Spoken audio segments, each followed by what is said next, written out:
Doing? Come on in the room. We're going to get it live today. We're talking about life after bankruptcy.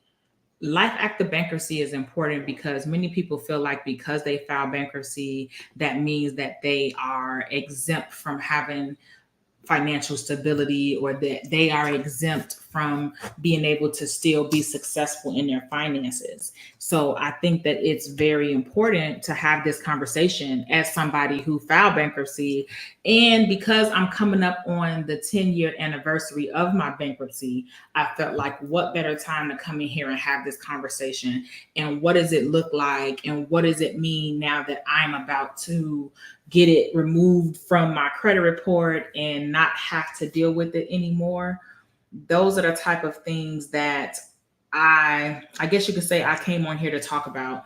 And I'll talk about what led me to filing bankruptcy, what caused me to do it, and then what did I do after it in order to improve my finances and fix my finances essentially.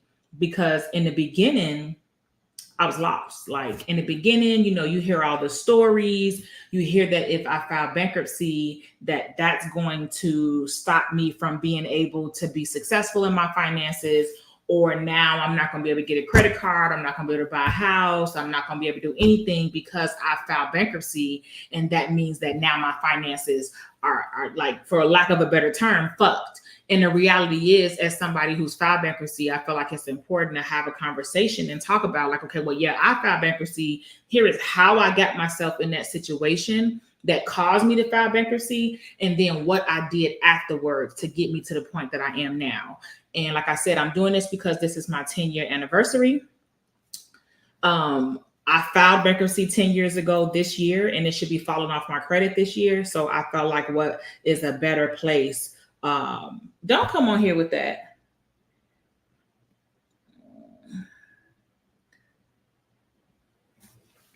But yeah, so I feel like what better time to come on here and talk about it. So why did I file bankruptcy? So essentially, I became a single mother at the age of 17 and I was a single parent. And so naturally becoming a parent so young or so early, that caused me to have financial hiccups or financial issues and problems that what was I going to do? Like I had to take care of my daughter. I had to take care of me. I'm trying to figure out how to make more money. I'm figuring out how to figure out how to pay the bills, get her to school, like all the things that I need to do. I really need to go to school, but how am I supposed to go to school? Because she got to go to daycare. So I never really learned anything about finances. I never really learned anything about money.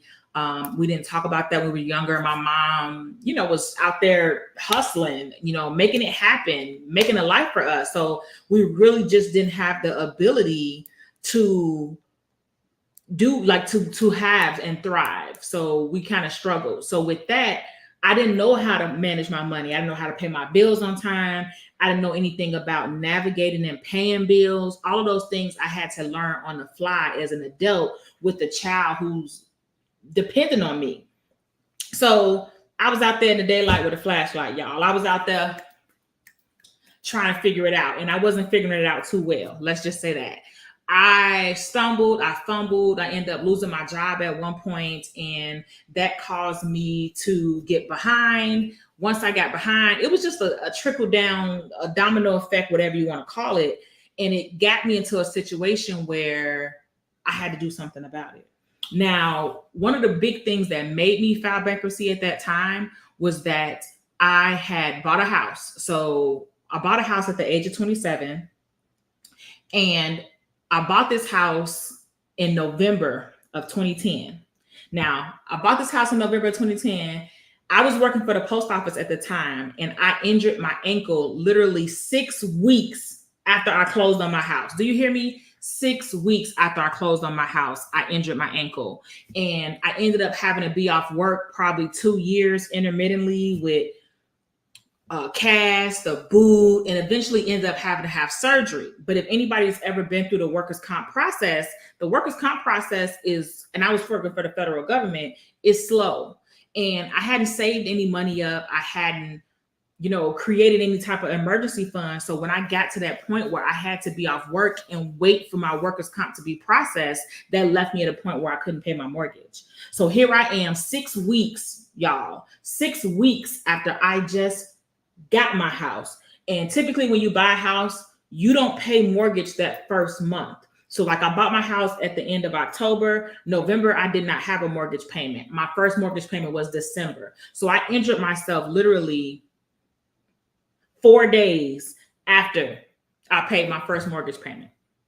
So that put me in a bit of a bind. And as you can imagine, it kind of tipped over from there. And it caused me to have to file bankruptcy because I had to get this house off of my credit because I needed to be able to go on past that. So 2014, I filed bankruptcy, chapter 7, cleared everything off my credit and basically saying I can't afford to pay any of these things. And I did a reaffirmation of debt for my car. And basically what a reaffirmation of debt basically means that, yes, I know I'm filing bankruptcy, but I'm keeping this car. So I want to reaffirm this debt despite of the other debts that I'm getting wiped clear. And so what that's essentially saying is, and even the judge asked me, the judge was like, well, because this is back before my life was right with money. So my credit score was not good, none of those things. And the judge even asked me, she was like, well, you're keeping the car. Like, I don't understand why, but you're keeping the car. And I'm like, well, because I don't have any other option. My credit is jacked. Where am I get a better deal than what I got right now? I better keep the car that I got. At least I can keep paying on it and pay this car off. So that's what I did. Filed bankruptcy, kept my car. So now that I filed bankruptcy, and wherever you liking this at, make sure you hit like, subscribe, all the above. But I'm trying to kind of just share the story so people can see and understand. Like, just because you filed bankruptcy does not mean that it's the end of your life and you can't go on or move on from it. Okay. So did that, filed bankruptcy. Now I have to start over. And for me, the way that I knew that it was getting bad, and when it's getting bad, and when you're falling off your finances, you start being late. Each month, you're starting to pay later and later. Now, this late payment becomes your normal payment. Like, it's due on the 1st, but now every month you're paying it on the 10th, not the 15th, not the 20th. You're steady getting later and later. Once you get to that point that you are making that payment after 30 days, you're now starting to really badly affect your credit and now starting to send your finances down in a downward spiral. So that's very important for you to start paying attention when you catching yourself starting to go late like that, because that's when it's time to holler Mayday back up. And one of the biggest mistakes that I made is I didn't reach out for help. I didn't look to my village. I didn't talk to anybody. I didn't let people know what was going on with me. I suffered in silence because I felt like, oh, well, this is going to bother them. I'm going to burden them with my problem. And the other end of it, let's keep it real, is I was ashamed. I was ashamed. Like, I felt so good and my chest was sticking out. Oh, she bought a house at 27. But then it got deflated real quick when I was about to lose that house. You know what I'm saying? And when your house is in foreclosure, they're not accepting a partial payment. You have to pay the entire thing. Like, they're not accepting. Ain't no payment plans. You need to pay the entire thing. So one of the things that I had to come to realize for myself and own up and be honest about, because I chose not to tell nobody. So I had to suffer in silence, but I had to do the thing and do the work and resolve the issue while I was suffering in silence. And that's one of the reasons why I created my business, because I don't feel like you should have to go through that journey alone. It's too many people who've been through that journey before you for you to have to do it alone. You are not the first person to file bankruptcy. You are not the first person to fall behind on your finances. And you are definitely not the first person to make money mistakes. So it's very important for you to lend a hand, lean on your resources, reach out, get a professional to help you, whatever it looks like for you. But for me, so now I filed bankruptcy, but I still got to live a life. I still have a child. I still have to have a place to live. I downsized from that house and I got in an apartment, and it was me and my daughter. So what I did was I moved into a 1-bedroom apartment, and I made my daughter the living room. I gave her the whole living room. I'm lying.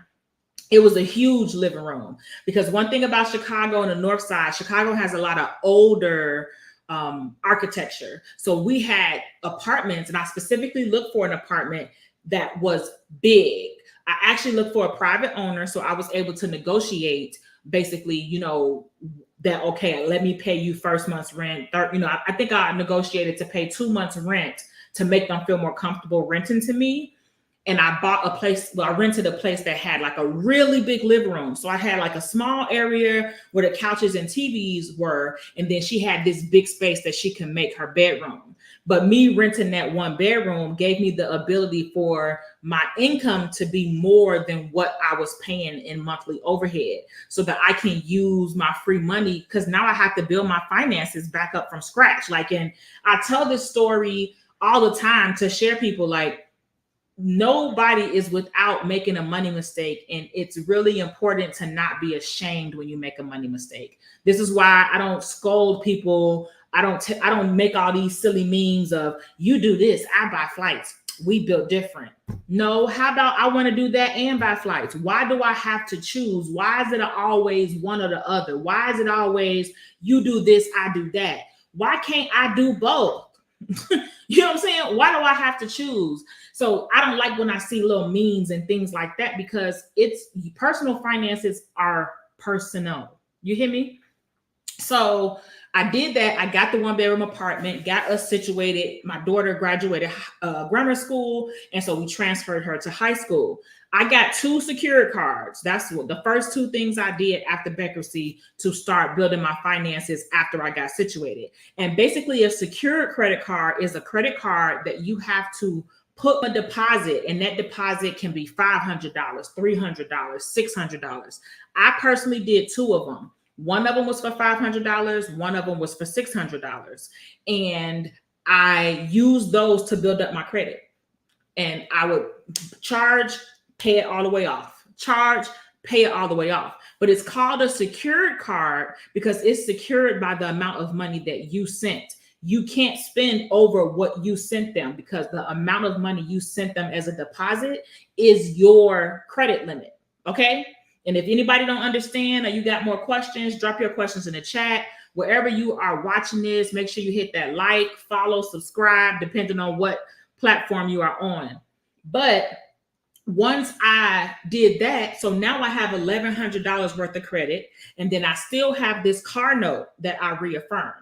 Now, with that being said, my next move in my head is like, okay, I got to get this credit going. I got to get myself situated. I got to knock some things out.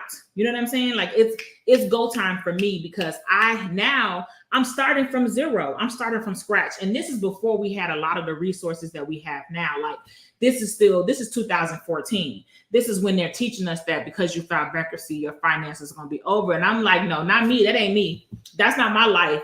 Like, you're not going to put that on me. It's much bigger and better for me. I was meant to do more, so I'm about to do more. You know what I'm saying? So got my 2 credit cards. I'm making sure during this whole time, though, I'm spending stuff on the cards. I'm paying it off. But I'm also making sure that my car note is not going to be late. I'm actually paying extra on my car note. That's why I got the smaller, cheaper apartment. I could have gotten a 2-bedroom, but I was on a mission to be able to get my finances back in order.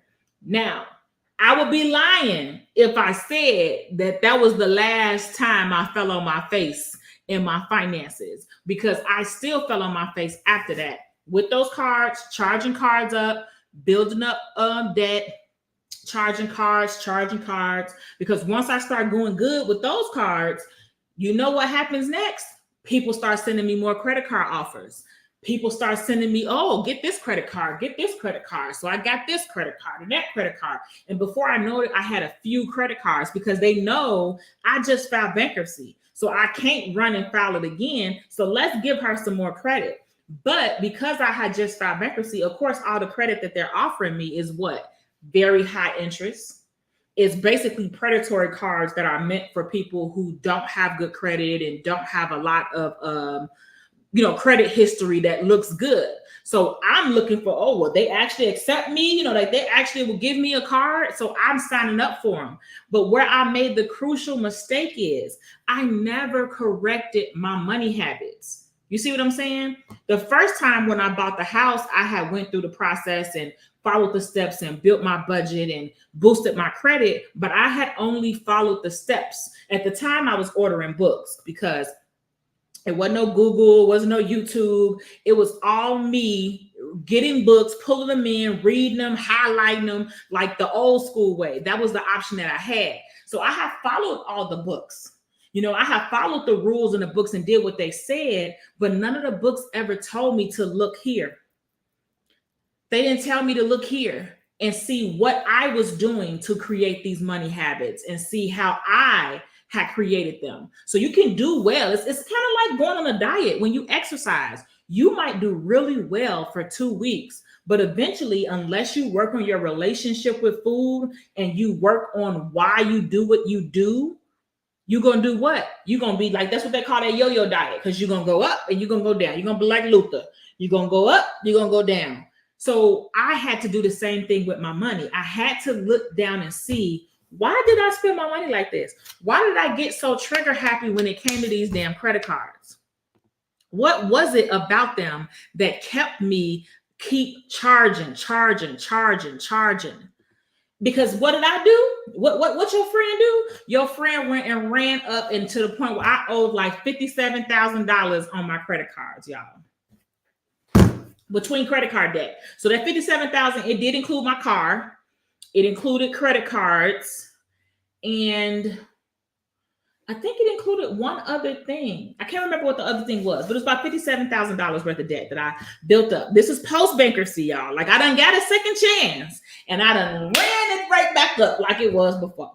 So this is when I'm like, okay, this keep happening. Something is not giving, it's not giving what it's supposed to give. So that's what prompted me like, okay, I have to look deeper. I have to see what the hell this problem is, because this can't be life. There's got to be more. This can't be us. You know what I'm saying? If you know the Jay-Z song.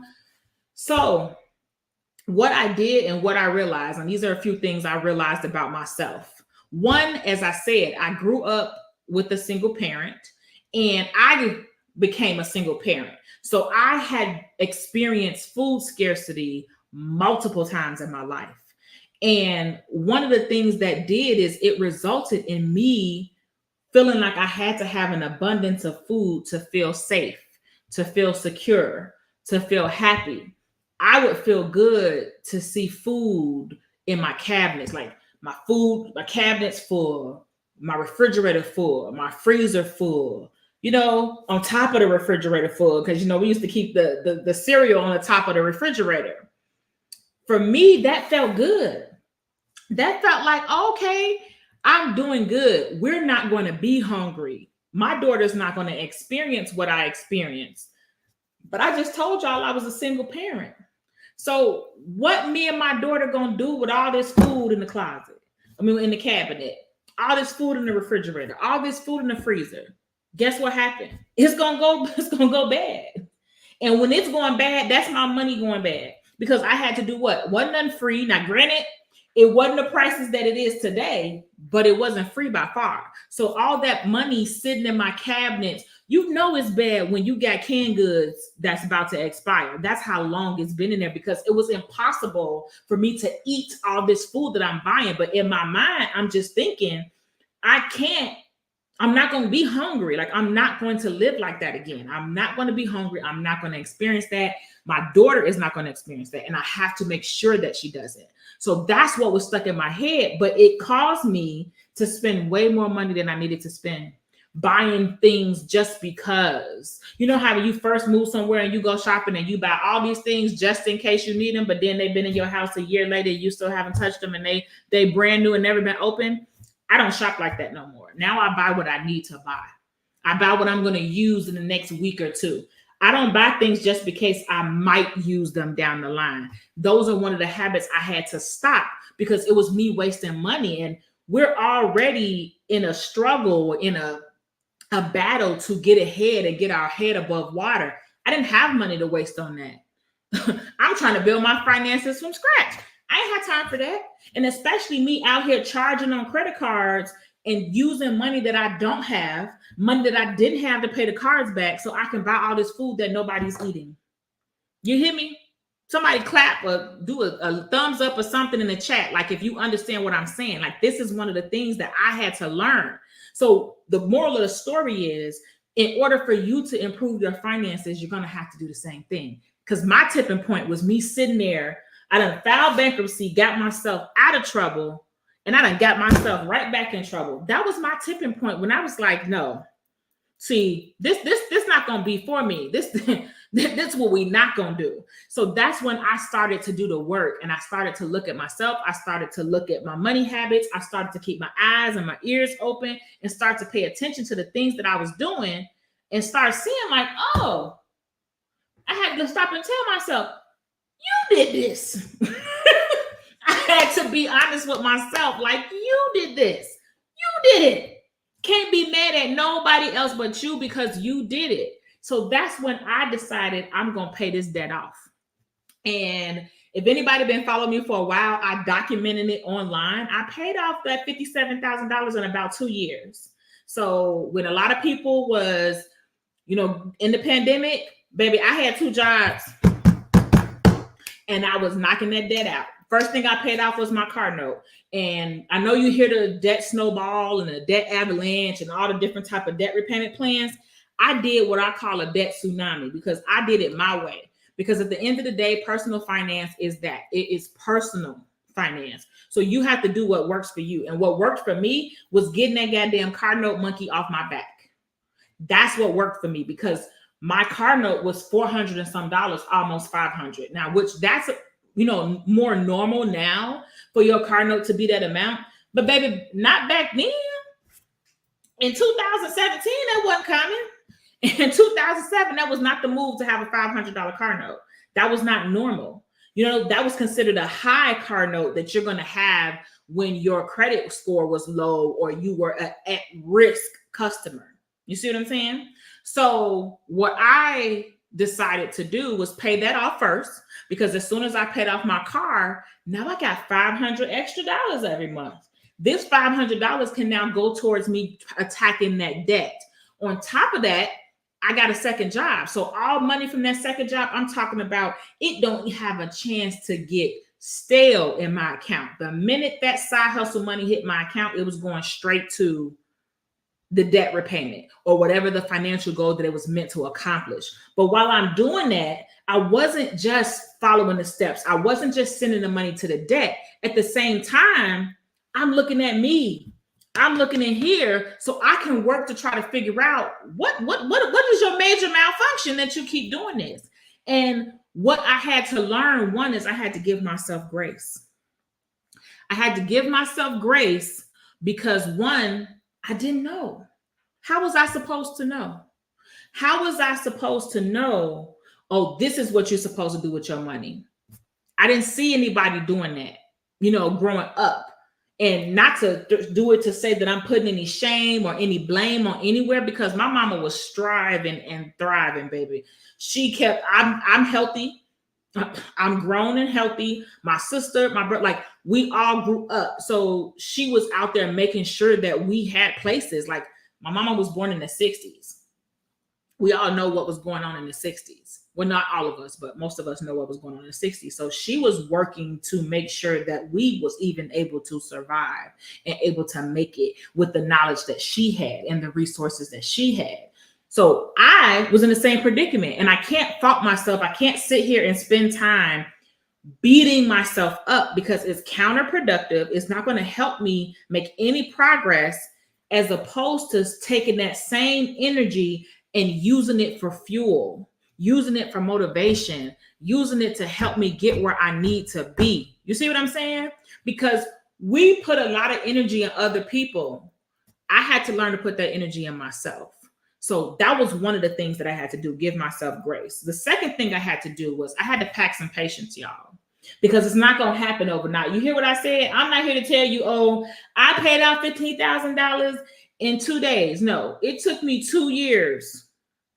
It took me probably, might even want to say 2.5 years to pay off that debt. It was not a quick, it was not a, oh, this is easy. It was a, we was hustling for a while. It was a, we was taking this money and throwing this money on this debt, attacking this debt, even when we only had $5. Okay. So those are things that I did to dig myself out of that debt. Those are things that I did to restart my life after bankruptcy. Now, the next phase is, okay, I paid this off. I got my debt off. Now I'm trying to continue to strive. I still got them 2 cards though.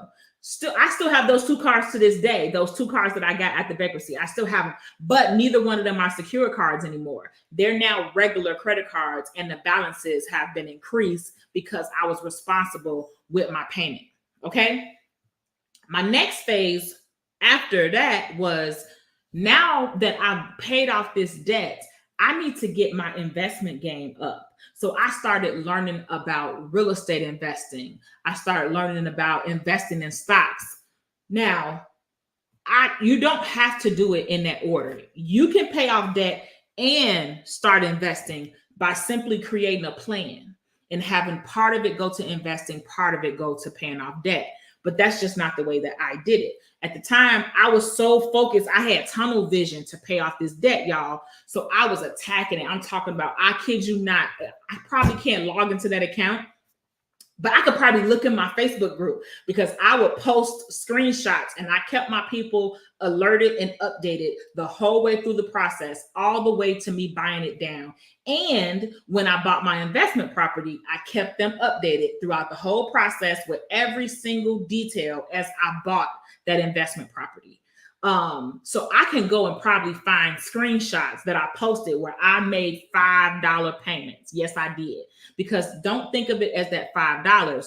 Think of it as the interest you're not going to have to pay that would have been charged on that $5 had it still been a part of your loan. Like, that's the way that you have to think about it. Okay. You got to change your mindset in the way you think about it. Okay. Now I'm learning how to invest. So I started picking up books on real estate. I went on biggerpockets.com. I went and started reading. I joined Facebook groups that were dedicated to real estate. Some of the books I read, they had Facebook groups associated with them. So I joined those Facebook groups. And I didn't just join the groups, y'all. I got in the groups and I interacted in the groups. I talked in the groups. I started, getting to know people. And as I did that, Facebook will continue to show me the post in the group. And I started to learn, like, just from reading the questions that people asked and the answers that they received, and then reading the conversations would teach me so much, to the point where I started learning. Or somebody might suggest a book. I'll go pick up that book. I'll read that book. Now, nowadays, you can use Audible, and you can be cleaning your house and listening to it. You could be driving and listening to it in your car. But that's what I did. I started to educate myself, because I always thought, oh, I want to do real estate. I want to be a real estate investor. But I didn't know much about it. So as I did that, I started to meet people who were actual real estate investors, because that's the next phase. So just to recap where we are now, after I filed bankruptcy, the first 2 things I did was I got secured credit cards. I got the secured credit cards and I used them to start building up my credit. Now, during that process, I messed up again and I built up too much goddamn credit card debt. So when I did that, I paid that debt off, because anytime you have these high balances and large amounts of debt, that's money out your paycheck that's going to them instead of your goals. That's every time you get paid, they got their hand out for your money too. So you got to get rid of those hands that's got their hand out for your money. You got to get rid of those hands so you can take that same money and send it to your goal, so it could be out there working for you. So once I got rid of that debt, then I started to educate myself on real estate. I started to surround myself with people who know about real estate, who are actively doing real estate, but who were willing for me to learn. I had to put my work in. I had to do a couple of long solo drives to other cities and states, and do different things. I had to put my work in and show that I was serious. But you technically, if you're interested in something or it's some type of part of finances you want to get involved in, You don't have to do like I did and wait until you're accomplished. Start that process now, because the more you surround yourself and fill your mind with these positive ideas and these positive thoughts and things that are going to help you, you're going to constantly be motivated. It's going to push you. It's going to push you further and push you further. Good information. Thank you. Thank you. I'm trying to tell like my story on how I got where I am. Like, I tell my story a lot, but I don't typically tell it with this much detail so that people can really see like it was a goddamn journey. It is not something that was like, oh, I just woke up today. Now I'm a real estate investor and I'm a speaker and I've been mentioned in all these public, like all of that stuff came with time. It came. And the way that I did my journey does not mean you have to do it that way. You can take what I did and learn from it. You can take what I did. So once I started learning about investing and started learning about real estate, that's when I started joining the Facebook groups. When you make the decision that that's what you want to do while you still paying off your stuff, that's when you can start joining those groups and start surrounding yourself with them people. You don't have to wait. Start doing that now, because that's only going to motivate you more. Like, I'm the type of person, if I'm talking to my person, like my friend or somebody I know or associate, and they saying like, oh, I just did this or I just did that, I'm gonna be like, dang, okay, go ahead. That's gonna motivate me. Like, I'm gonna be hyped now. Like, okay, all right, like I got my second win. Let's go. That's the type of people you want to be around. The type of people who are gonna motivate you. They're gonna support you. You answer each other questions. What is your zone of genius that you bring to the table? What is their zone of genius that they bring to the table? If you got somebody who just want to pull, take, that might not be the person for you. If that's all they're doing is pulling and taking from you and they're not giving you anything and you're not benefiting from anything, but they quick to show up when it's their turn to receive, that's probably somebody you might want to distance yourself from. And I'm not saying that you got to completely cut people off. You do you, is your life, is your world. But if you're always the one giving and they're all the ways the one taking, how is that relationship benefiting you? And you got to sit back and do that reflection. So I started surrounding myself with people who were doing better things and I would go and I would drive and I literally would be like super squirrel. I would follow them around while they was rehabbing properties and they was going to look at properties, and I would just be just following, asking questions, getting myself in depth in it and constantly reading books at the same time. So it's kind of like I was reading and then I would see in real life what was happening and what was going on. Like, people talk about social media all the time. Social media can be used for good. It truly can. It can be used for good. So that's what I started doing. Now, 2019 is when I met my mentor. Met my mentor in 2019. And it's important for you all to know, just because you filed bankruptcy does not mean you can't buy a house. You can buy a house. Depending on what type of loan you are using, they just have a certain rule of how many years you have to be outside of the bankruptcy. And it depends on what type of bankruptcy you have. So like if you have a Chapter 13, which basically means like you set up a payment agreement to pay back your creditors, you might have to have had on-time payments with those creditors and whatever that arrangement is for a year before you will be able to purchase, depending on what type of loan that you have. So those are the type of things that people think that bars them. It does not bar you, because I'm here today. I'm a real estate investor. And hell, I just relocated in October of last year and I bought a house in my new location. So that's why I'm telling my story. That's why I share. And that's why I tell you all, because it's important for you to see that whatever mistakes, and just because it seems like you're down bad right now, it does not mean that that's your ultimate journey. It does not mean that's your ultimate story, or that's where you're going to be stuck. You can move past it. You can get past it. You can work past it. It's up to you to do just that. Okay. So now back to my story. So I'm surrounding myself with people. 2019 is when I met my mentor. And that's the person who was willing to allow me to like ask questions, kind of follow around and learn more about what was going on and what the real side of real estate looked like. Because baby, they make real estate look like it's easy and peasy and it's nice and it's fun, but real estate is real. Like, they picked the right part to put in front of estate because it's real. You have different things that happen and you need to be able to see the pretty side and the ugly side. You should never make a decision just based solely off, oh, this looks great. Everything looks beautiful. But what's the other side of it? Because you need to know if you can handle that other side. You need to know if that's for you or not, if that's something you can deal with. And if it's not something you can deal with, that's okay, because there are so many different ways you can invest your money. You can invest in real estate and not touch a property, not touch, you know what I mean? Any type of, you can invest in stocks, REITs or REITs, whatever you want to call them. They're real estate, real estate stock. So the point is, whatever type of investing you want to do, you have to learn. But all of the point is, you have to invest, because saving money is not going to help you get anywhere. If you're only saving money, that's not going to help you retire. That's going to have you working and never able to sit down. That's going to have you working for years. And, you know, I know some people like to work because it helps keep them busy, but you want to work as an option, not as an obligation. Okay, so you're going to have to learn how to do some type of investing, and that's going to take you educating yourself. A lot of us are scared and we're fearful because we already holding on to our money tight because we have struggled to get to where we are. We've bust our butt. We broke our back to get where we are, and we be goddamned if our money just slip out our hands. But what we don't realize is the more debt we keep accumulating, the more credit cards we keep signing up for, that's what our money is doing. It's slipping out of our hands.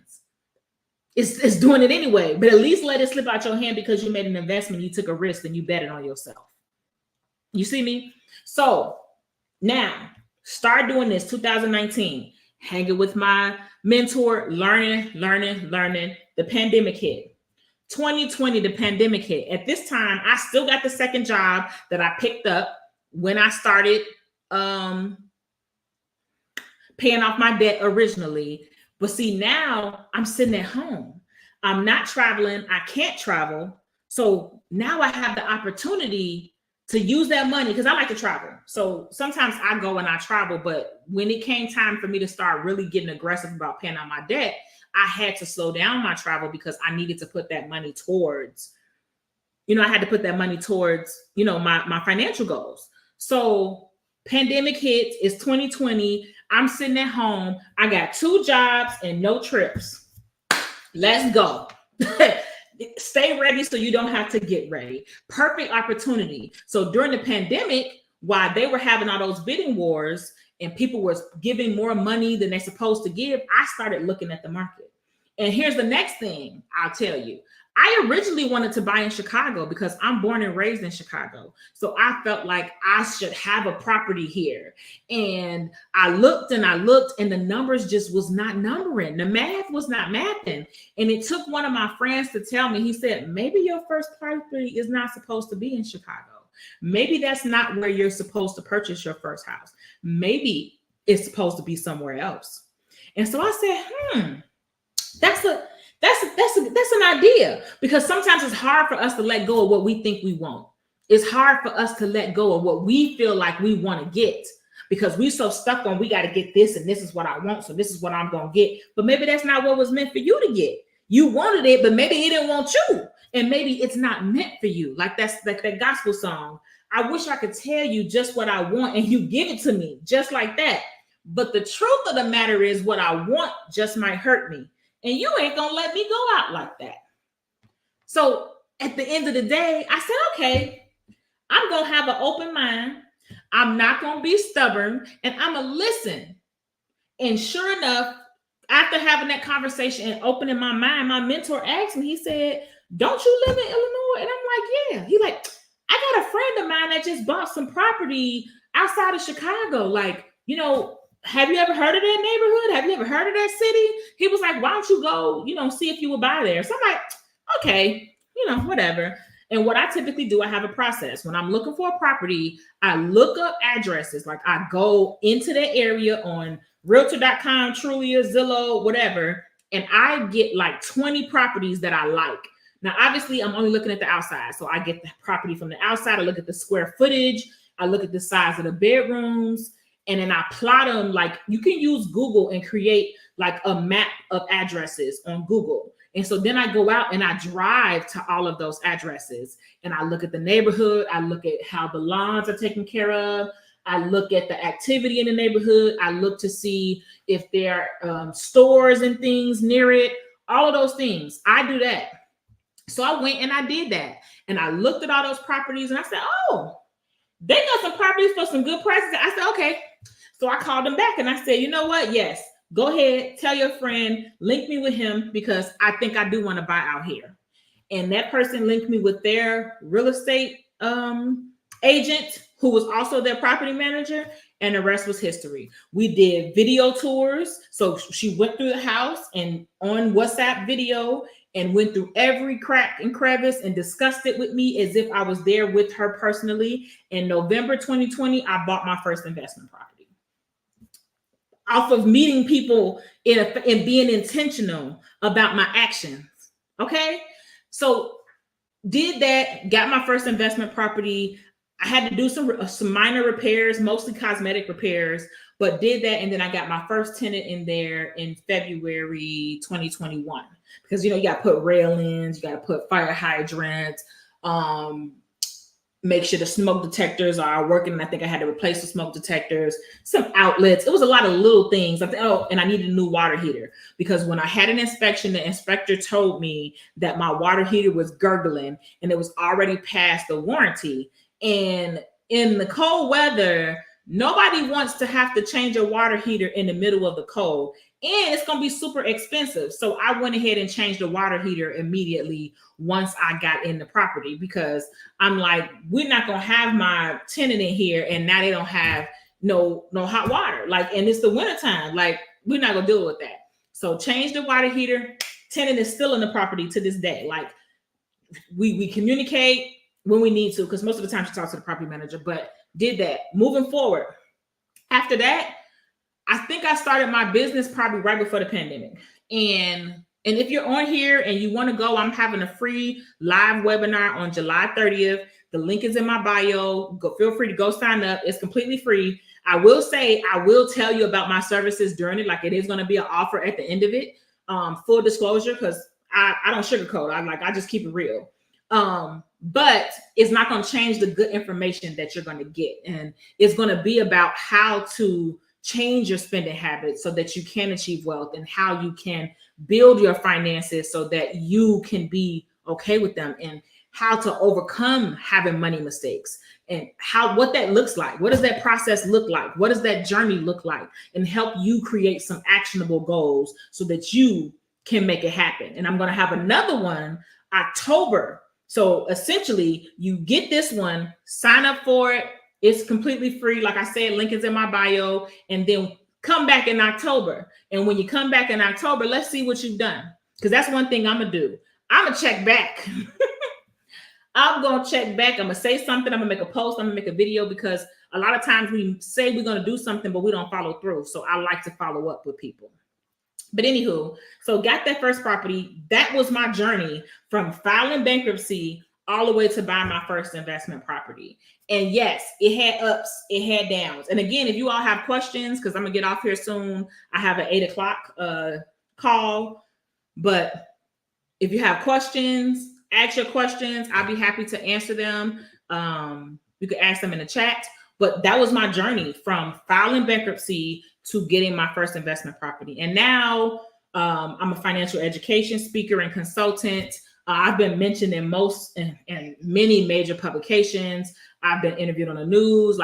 But my point is, all of this was a journey. It wasn't just an overnight, oh my God, I just did these 3 simple steps and that was over. It took some soul searching. It took some really looking inside. And sometimes we don't know how to go about that journey. So that's why I wanted to create my business as a resource for us if we didn't learn about finances, and for us not to be so ashamed of it and not be soaking in our money mistakes. Because if you talk to anybody, I don't care if they're a millionaire, billionaire, whatever, I bet you they made money mistakes. If you tell me somebody who didn't make a money mistake, that means they never tried nothing.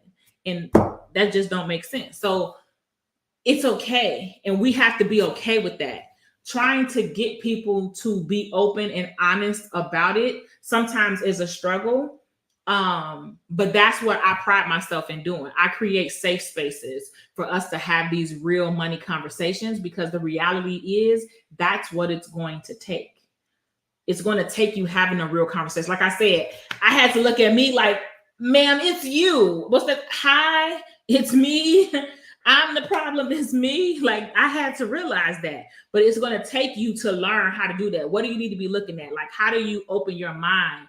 How do you start to make those adjustments that are necessary? And all of that's going to start with you deciding, where do you even want to go? You know what I'm saying? You can't decide what's necessary. You can't create any type of plan unless you know exactly where you're trying to go. How am I going to fix my finances for what? And then that's the next thing. It's going to be very hard because you don't have a reason. You don't have a why. You don't have a motivation. You don't have anything to say like, oh, I need to come on. I need to do, like, you don't have anything pushing you or motivating you to do that at this point. You see what I'm saying? So if you have any questions, I don't see any questions yet. I'm about to hop up off of here. I'm about to hop out. Let me go over here on Instagram. If you have any questions, let me know. Thank you, Styling for Cast.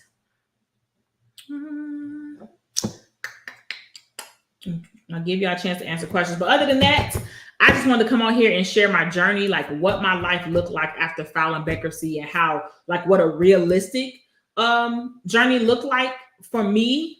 And this was like the short version, of course, because we're on live. So I can't give, obviously, the play-by-play, but I wanted to give a realistic account as possible and kind of give you exactly the steps I think. So I'll go over the steps I did one last time because I did share stories in between, and I want to make sure that you know, like, what I did. So the first thing I did, obviously, was get my life right. Like, get my life together. I had to relocate from where I was staying, and I got me a smaller apartment. So I reduced my expenses by getting a smaller apartment. That ideally was my first step. Once I got situated in that new apartment, then I got me 2 secured cards.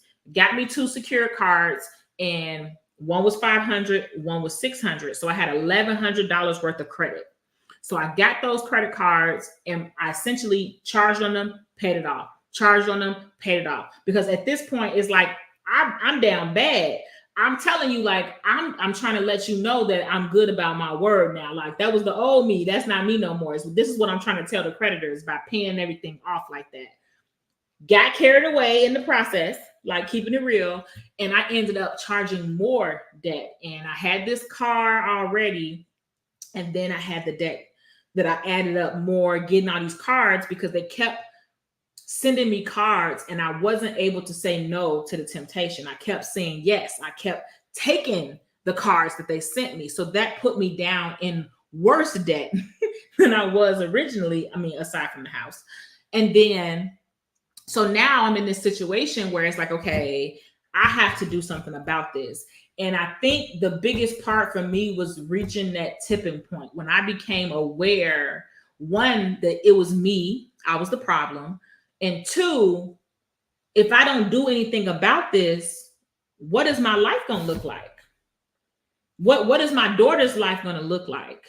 Am I never going to be able to be at home with her? Am I never going to be able to, like, make it to family events or make it to the big fun events? Am I never going to be able to travel or take her places around the world? Because by this time, I have probably been on 1 or 2 trips, and I kind of like traveling.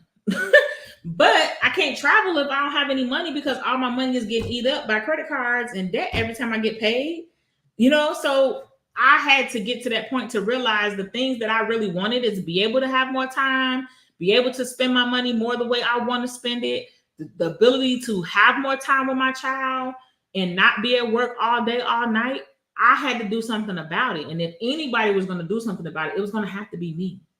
Like, once I came to that realization, that put fire under my butt and kicked me into gear. And it helped me look back and have, like, a reflecting moment to realize what caused me to get into this mess. Like, what happened for me to get into this mess and what am I going to do about it? So that's what the turning point was. And so then I started the work. I started to pay off the debt. And I started to keep my eyes and ears open for my own habits and my own ways that I was handling money and what I was doing. And I started to picking up on some of my habits and picking up on the reasons why I was where I was. So once I started doing that, I went and got me a second job. So I started my second job I think I started it before 2017. I think I had a second job maybe 2015. And then 2017, I got another one because the first one ended. They laid me off, whatever the case may be. So at this point, I'm getting the money. As soon as it come through, I'm sending that money straight to the debt. I paid off my car note first, and with paying off my car note, that freed up $500 extra per month. And I took that $500 and I sent that money to debt. And I just spent them 2.5 years attacking my debt, paying my debt off, and getting rid of it. Once I got rid of it, I started to look into ways that my money can make me more money, in ways that now that I had this extra money freed up, I can use it to my benefit and not eat it up with expenses. And so I started to learn about real estate, and I started to learn about stocks and investing. So I then started to dibble and dabble in both. With real estate, I was mostly reading books and then surrounding myself with like people. With stocks, I was reading, I was learning, I was starting to manage my own 401k. And then I opened up an IRA, and I started the same thing, started to manage that IRA. So slowly doing that, because I'm more of a set and forget it type investor. So I didn't do like trading or anything like that, because that's another thing. It's different types of investing. So did that.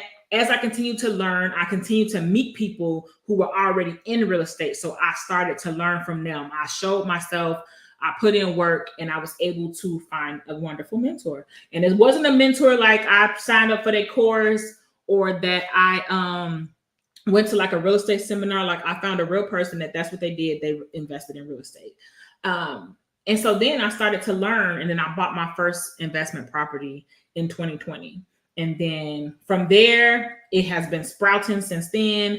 I still continue to invest. I still have my different investment vehicles. I was going to buy another property in 2023, but I ended up relocating to another state in the midst of it. And instead, I came and bought primary residence here instead of buying another investment property. So now I'm recouping because I want to buy more investment properties next year. So that's I guess you could say a snippet of my story.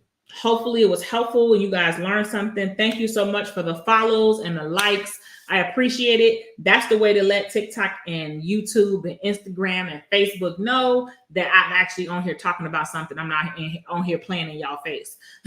Sign up for the webinar. It will be live. I'll be there. You can ask me whatever questions. We're going to get down to it and we're going to get real. But the link is in my bio. So feel free to sign up there. And I have 1 minute until my 8 o'clock call. So on that note, I'm going to let y'all go. Y'all have a good one. And then I'll catch you on the next video.